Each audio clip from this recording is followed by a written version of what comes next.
Hey, it's News from Heaven. Today we're talking about how spirits and angels use imagery when they speak. They do, you know. I mean, did you know that? Is that widely distributed? Even if it were, I think we can get some details in here of just why that matches up with everything, which can fill out our picture of how the spiritual world is, which is the picture of the mind, which is the picture of how to align in a way in which we can take action that improves our lives, improves other people's lives. That's the point of why we're here. Hope you guys are all well. This is another episode of the social distancing stay-at-home edition. May this be of great interest to historians. Well, there's going to be this phase in the age of the internet where everything was from home for a little while. Hope you're all doing well. I noticed these last few days where I am have been cold and rainy, and it made everything worse. It made my sense of uncertainty around what's going on. It amplified that. It got me thinking about weather, and we always talk in this show about head weather and how the way the weather is can change how you feel about the same facts that are in front of you. The assertion, I think, of this whole program is that there is this real huge cloud front, cold front, whatever it is, that is over us, right, which is coloring the way we see our lives, actually falsely. That the truth is, you know, if the sun were out, the way we see everything in our lives would be way better than it is now. The kind of anxiety we have about our life trajectory, where are we going, what are we going to be, then the nature of life itself, is life good or evil, what do we do, even with all the suffering in the world and the things we're thinking about now. Why did events go in a particular way? All of that takes on such a negative spin because of the clouds in the mind. And that really, when the sun comes out, the same things can be there. Your life can be going in the same way, the same events, the same world is out there. But the way that we see it changes. It starts to look like, you see, they talk about the silver lining. Well, it's more than that. It's to see, look, everything actually is great, and you get this sense of levity. And we see that breaking through every once in a while, and I find where I can find that break in the clouds consistently is when I dive into this, the way the world is as laid out in Swedenborg's stuff, and that's why we would make an internet show about it in the first place. So let's add to our knowledge base here. This is in Secrets of Heaven 3342. Spirits and angels always employ representations when they speak, too. Right there, we said imagery in the title, often translated representations. It's an interesting concept that I think in Swedenborg's day was probably a very alien concept, but nowadays it may be pretty close to home in that we are experiencing that this very second. Because as I'm sitting here talking to you about this, what am I doing? What's this? This is a representation. This is a picture of what I'm trying to describe verbally. And Swedenborg asserts that as technology allows us to do that, maybe we are approaching what angels and spirits do, what the inner speech has implicit or intrinsic to it. They use amazing changes in light and shadow to present their ideas in a lifelike way to the inner and outer eyes of the one they are talking to, and matching changes in emotional state to instill the ideas in the other's mind. Oh, and here we get two things. So we're talking about some kind of visual, like I was mentioning, which we can start to get now. That even here, if I'm saying I want to emphasize these and emphasize them in different ways, we're able to do that visually. If you watch the other shows on our channel, just watch the media in general, you'll see that people are able to, I'm going to hit you with an image and a concept at the same time, which gets that across so much more potently. Present their ideas in a lifelike way, which has got to be, the human race is starting to catch up to that in the way we can display things through graphics. But then they can match change in emotional state. And that, I think, is more like when you're a comedian or something trying to read a room, or you're giving a speech and you're trying to sense, where are people and where do I need to get them to get us on the same page? But they're able to do that with this total precision because the spiritual world facilitates Whereas here we're guessing, there it's an actual connection. It is as if something were being described at length and at the same time displayed as a visual image. This is such what we do now on the web. Surprising to say, any spiritual subject, no matter what it is, can be portrayed in a representative way by different kinds of images that are incomprehensible to people on earth. What game is it? Is it charades? The pictogram, where you have to try to draw something to help someone guess a word. But what if it's justice, or what if it's respectability? How do you draw that? There's a way. There's any spiritual subject, even this stuff that here Swedenborg often admits to struggling to describe a spiritual subject in words, because there is some sort of reality, which here, if I talk about, there's a spiritual reality, I just have to draw like a little square or a blob because I don't know how to picture it. Swedenborg's able to observe this, and then we take that meaning and try to translate it into phrases and words, and he'll often say, well, this is the best that I can do with that. But there is actually a perfect way to represent everything that someone's talking about. Here, if we wanted to represent stairs, we can do it pretty well. I mean, you can't say that, go ahead, all of us out there draw a picture of stairs.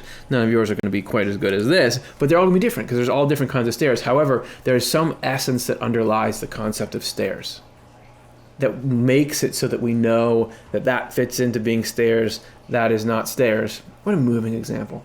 Stairs. What is something that appeals to all of us and means something in our life? Stairs. There's an essence to it. And I think what we're saying here is that essence can be displayed directly, visually. Anything spiritual, which is the underlying force that moves everything out here in this world that we see, can be displayed.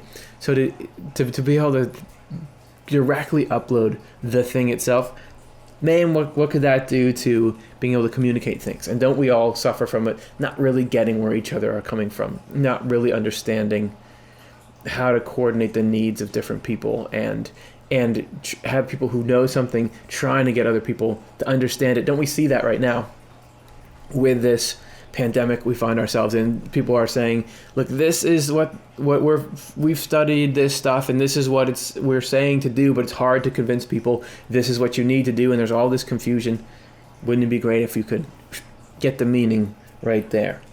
Within them, these images contain perceptions of truth, and even more deeply, perceptions of goodness. So somehow these images have this complex nature that allows for these really well-packaged things to go in there. That this is something you can pour over, maybe like people pour over a really good painting to just try to pull out, oh, look at this layer I didn't see, or a poem, look at this layer I didn't see. Such things exist in people on earth too, because we are spirits clothed in a body, and this is the evidence. Okay, so where do we see that stuff popping up in us? Whenever we take words in with our ears, and they rise up into our inner reaches, so that would mean the reaches of consciousness, they transform into ideas that share some similarity with visual images. Can't argue with that. You hear, if we're talking again about stairs, and someone says, yeah, there's you've never been to my house, but there's a picture of this, there's a wooden staircase that goes up and then turns 90 degrees and then goes into the back door. Even as I describe that there's a picture coming to my mind, and it's sort of related to stairs like that I've seen. There's images of like those old wooden railings on stairs, but so we are forming something like that. That's just how the mind works. From visual images, they transform into intellectual ideas, and by this means we perceive the word's meaning. And so that's a process that's happening really rapidly. If you think properly about this, you can grasp that you have inside you a spirit, which is your inner self, and that your spirit talks in a representative way after separating from your body, since it does so while you are still alive. Okay, so we're able to measure this and experience it in ourselves. Whenever somebody utters a word, right now, I am uttering words. We can debate whether this stuff that comes out of my mouth qualifies as ideas, but it's happening right now.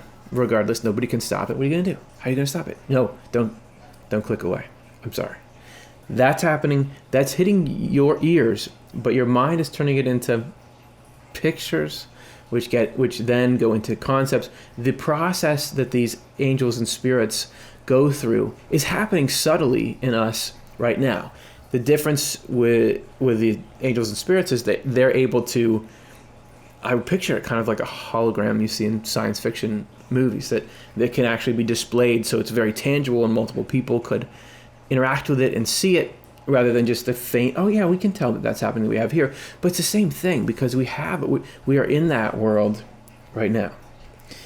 We do not see plainly that it possesses this kind of speech, though, because of the dimness and even darkness that earthly, bodily, and worldly factors produce. But it's just a cool thing to think about, that this is not a process, that to say angels and spirits talk in this different way, and there's all these representative images, it's not some alien existence we're stepping into. It's just an emergence of the things that are happening here already in a subtle way that underpins it. The speech of angels in the next deeper heaven is still lovelier. Okay, so we're just talking there, as Swedenborg famously does. He talks about levels of heaven. And it's interesting the way he describes these levels, as we can, I often, here we hit the limits of what I can depict visually, but you sort of think of it as hierarchical. So there's a level of, let's say, the first level of spirits he has naturally, then spiritually, and then all the way up to heavenly. But it's more than that, because it's not just going up, it's going deeper. So that within all these things that we have naturally lie all these deeper things. And I think we just discussed this in ourselves. Let's say that we're down here. We were just talking about how when a stimulus comes in, somebody says trash can to you, that you have this process here where you are picturing something spiritual, which then feeds back into your rational mind's ability to then come back out through the mouth and say, trash can, thanks for saying that. That within that, even if it's not that this isn't happening, it's not that we don't have these levels in our spirits right now. It's not that there's not some kind of recognition of what that might mean on a deeper level, even our images of something like a trash can, what it means to us, what it corresponds to, the back in here, the different ways that our spirit constantly communicates with heaven. There's a lot going on in there, but it's not apparent to us. So the levels of heaven, we've all got them. It's just about how closed or open are they. So if we're talking about spirits or angels residing out here in the first one, when this level is open and conscious, which is what it is to be an angel at the next level, when it's not just we're focused on we've got these two working for us, but we've got this one really overtly working for us, then you're really seeing things. And the last comparison I'll make is, think if you just understand motor function, okay, the arm can move, that's one thing. But if you also understand muscle function and know that there are opposing pairs of muscles that are pushing and pulling on the bones here to make this happen, you understand the movement of the arm that much more. That's what it is that's a parallel to the understanding of the spiritual. You understand the pieces that make the natural work, and that celestial or heavenly, the next level, would be even further still, like if you understood all the cellular happenings that are allowing those muscles to go in the first place. So it's not that it's off somewhere else, it's just what's within what's already happening. How can you say that that's not cool? Okay, all right, okay. Everyone's entitled to their own opinions. And its representations are still more appealing. So in the next deeper level of heaven, the visuals are better. But the thoughts that take representative shape cannot be expressed in words. We've left words behind. Everything Swedenborg's given us must not be able to clearly depict this. This is something we've jumped far enough that maybe we can invent words to be a container for that someday, but as of right now, he's saying we're moving beyond that. If they were so expressed, they would surpass not only all comprehension, but even belief. So I don't get it, and I don't believe it. The spiritual entities, which are forms of truth, are generated by modifications of heavenly light, in which the emotions change in countless miraculous ways. So that's how a spiritual entity, and I think he's talking here about the representations, could be he's talking about angels as well, could be it's all the same thing, are generated. So this is the mechanics of how it's done. There's modifications So there's some kind of heavenly light coming down here, going through this heavenly level. Somehow here, you're hitting the spiritual, and there are structures that modify this heavenly light into forms that can be observed and represented.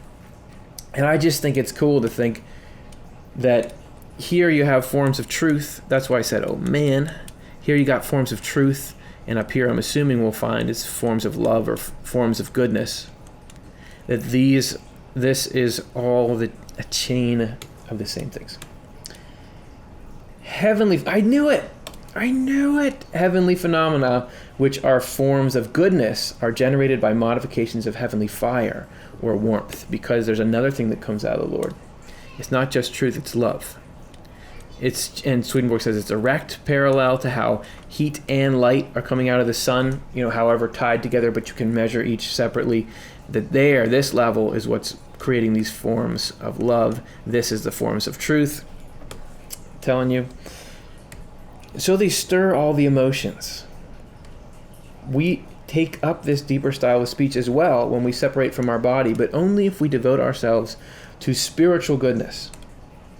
Okay, so suddenly it's getting into how we live our life is what is determining, all this opening I'm talking about, and where do we plug in, and how much are we conscious of this process that's happening? Well, it has to do with being friendly, being a loving person, opening to spiritual goodness while we're in this world. This is why it's so important, not just for the impact it's going to have on this person, but the impact it's going to have on our ability to become an angel and our ability to come into heaven or not. And this is you could put all the weight on how it affects other people, and I don't think you need to have one against the other, but if you need extra motivation, doing this is what opens this stuff in our mind. And if this stuff is not open, as we discussed in an episode just a little while ago, God cannot get in there and do anything. If we don't have the receptors, think about on the outside of a cell.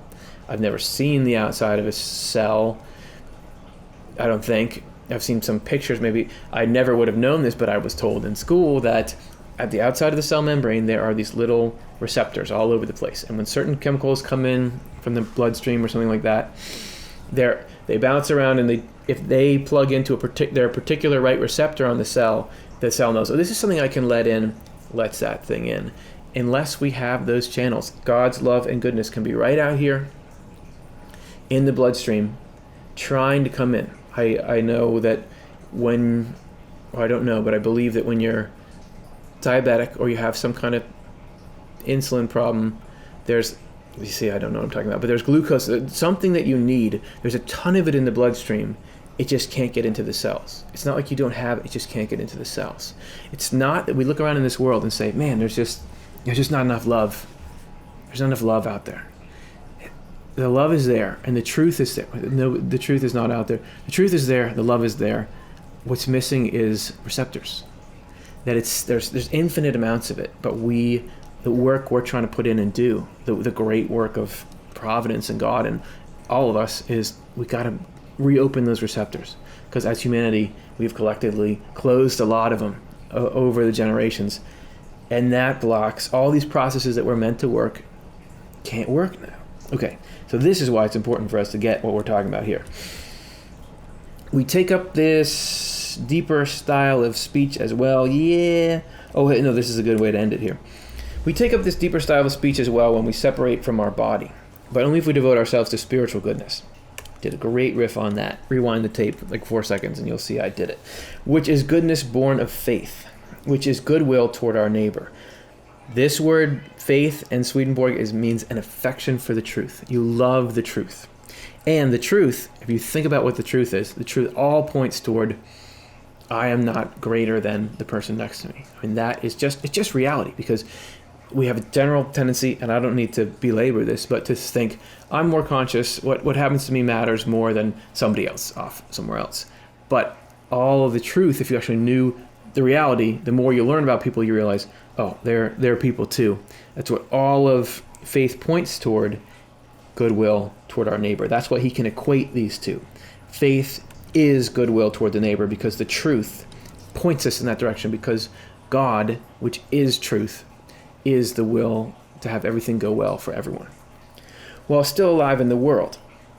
It is a language we have. So this deeper style of speech, check this out. It is a language we have inside of us, even if we are unaware of it. That's why we come across this sort of stuff in dreams, this language of imagery. And it's also why when people have spiritual experiences or have some kind of vision, you think about all the cultures around the world where there have been powerful visions with imagery inside it, and all the accounts of those that these billions of people hold as sacred and try to follow. That's why it's so powerful, because it's speaking the language that we have inside of ourselves. We're just not aware of it. That's why something can resonate with you. I would think that's even why kinds of art and things can resonate with you. Angels of a still deeper heaven, the third heaven, which is, the purple, also use representations when they speak, but the speech cannot possibly be grasped by any kind of thought, so it cannot be described. We have this kind of language in us too, but only if we devote ourselves to heavenly love or love for the Lord.